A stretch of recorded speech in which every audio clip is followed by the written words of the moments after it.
Hi, Movies Recap here. Today I'll break down a French fantasy drama film titled Angel. Spoilers ahead, so proceed with caution. Louise is a captivating young woman working as an assistant to a magician. She falls for his charm and he too is drawn to her beauty. But disaster strikes during one of their performances when he enacts an illusion of turning invisible and never reappears. His sudden vanishing throws Louise into a deep depression. Somehow she believes he will come back, convinced of his power to disappear at will. Her grief spirals into hallucinations and delusions, eventually landing her in a psychiatric facility. 9 months after the magician's disappearance, Louise goes into labor. No one is aware of her pregnancy, so she ends up giving birth alone. The child born that night is invisible. His existence suggests Louise isn't simply imagining things, or perhaps it confirms she is. Regardless, she's too terrified to inform the nurses, fearing he would become an experimental subject if anyone discovered his presence, so she keeps him hidden. Nurses visit daily with food and medication, but remain unaware of the invisible child living in the room. Louise calls him Angel, a name that becomes his identity. She devotes herself to him, raising him like any other child. We see her comforting, feeding him, teaching him to speak and eat. As he grows older,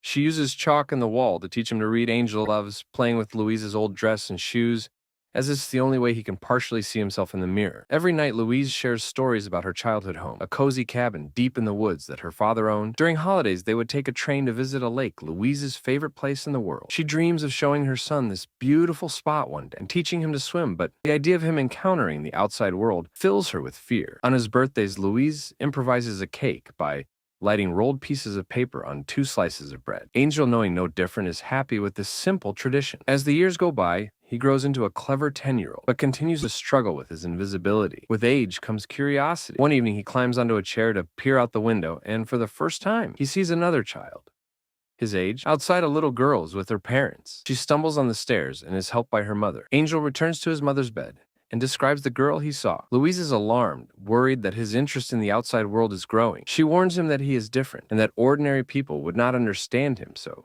he must never let himself be seen. This comment leaves a deep impression on Angel, but his curiosity about the girl doesn't fade. He often watches her through the window, noticing how she always plays the same 2 notes on her piano. He listens intently, hoping that one day they might meet. One morning, Angel asks his mother what it feels like to see her reflection. Louise explains that it's like seeing yourself in a way that's a bit clearer than you see others. Although she once believed her lover would return to her, and Angel, after years of waiting, she has sunk into a deep depression. Now, Louise speaks to Angel very little. As she becomes distant, he feels isolated and spends his time drawing on the walls one day. The girl from next door seems to look directly at him from her garden. Feeling nervous, Angel rushes to tell his mother, but she turns away without responding. Later, the nurses lead Louise out of her room, and Angel seizes the chance to slip outside unnoticed. For the first time, he steps onto the grass, leaving the cold marble floors behind. After wandering for a few minutes, he finds himself near the girl who's playing on a swing. Sensing someone nearby, she asks him to come closer. Surprised, Angel asks if she can see him, only to learn she is blind. Her senses of smell and touch are so sharp that she can feel his presence. For Angel, who has never seen himself, her awareness of him feels like he truly exists. For the first time,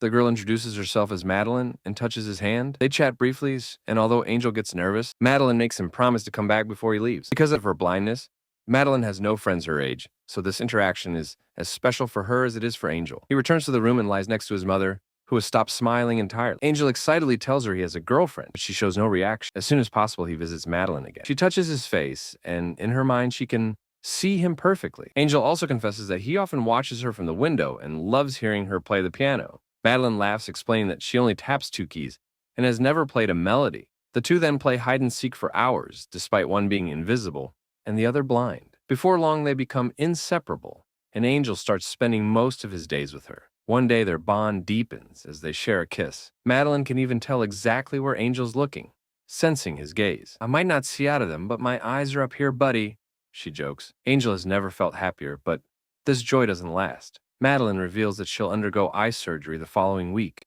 allowing her to see she's thrilled at the thought of finally seeing Angel. But he feels anxious. They spend the week together before she waves goodbye from her house and leaves. That night, Louise speaks for the first time in months, inviting Angel to sleep beside her. She also tells him that if anything happens to her, he should go to the cabin in the woods. The next morning, Angel finds that she has passed away.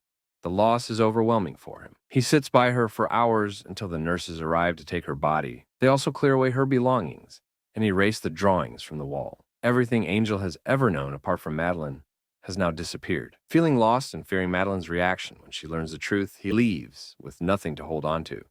He takes a train to the lake his mother always spoke of. There he imagines Madeline emerging from the water, which only deepens his sadness. Angel then boards another train to the cabin in the woods. He breaks in, looks around, and eventually claims it as his home.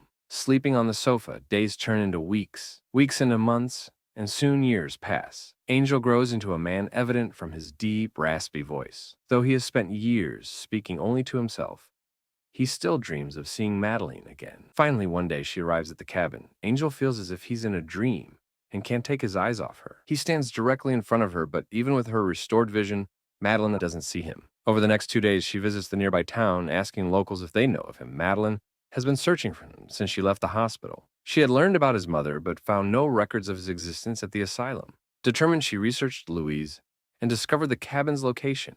That day, she also visits Louise's grave and leaves a letter for Angel, telling him she has returned and asking him to come to her. Angel follows her, staying close at the house without her realizing.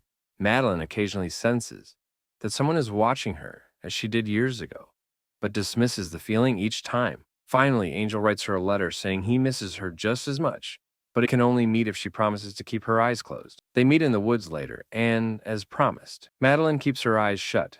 They return to the cabin together and lie beside each other. Madeline touches his face and breathes in his scent, trying to relive the memories they once shared. Though his scent has changed slightly, she still recognizes him. The lovers are overwhelmed by finally being so close after years of longing. In the next scene, Madeline, blindfolded and lying beside Angel, reflects on how it felt to regain her sight. Madeline describes the experience as surreal. Before, she had believed that things around her only existed when she touched them. For instance, a ball she threw at the wall would vanish until it returned to her hands. But with her sight restored, she realized the ball was always there, even when she wasn't holding it. She learned that many things in her room existed independently of her touch. Her insight leaves Angel questioning his own existence when he's away from Madeline. The next week feels like paradise.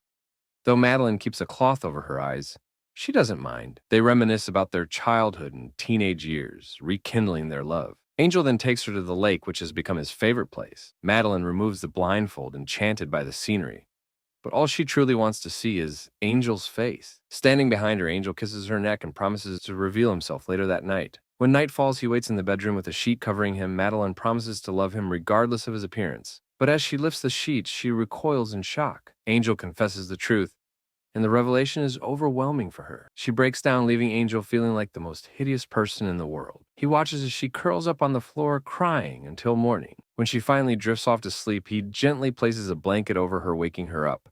Madeline tells him she is willing to keep her eyes closed forever if it means they can stay together. But Angel doesn't want that. He doesn't respond, but he realizes she would have to be blind to truly love him. The next morning, Madeline wakes up and searches for him, only to find a note. In it, he explains that he's leaving her life and asks her to stop loving him, even though he'll always love her. With a single tear, Madeline prepares to leave, feeling a strange pull in her chest. Closing her eyes and focusing, she senses his presence at the lake. She hurries there and calls out, knowing he's nearby, his familiar scent, though Angel remains silent. Suddenly, she hears a splash. Angel has fallen into the lake and doesn't know how to swim. Without hesitation, Madeline dives in, searching frantically until she spots bubbles rising from below. She pulls him to shore and performs CPR until he regains consciousness. Madeline declares that their suffering is over and they'll be together forever. She promises to learn to see him with her eyes open as she once did with them closed. In a montage, we see the couple finally happy. They share laughter, arguments, deep talks, and moments of intimacy. Like any ordinary pair, occasionally Madeline applies makeup on Angel, and they laugh at the funny results. Eventually, she becomes pregnant and gives birth to a visible child. Together, they start a successful magic show, captivating audiences. In the final scene, they swim side by side, a joyful couple living freely. Subscribe for more videos like this. Turn on notifications and leave a like to support the channel. Thank you for watching.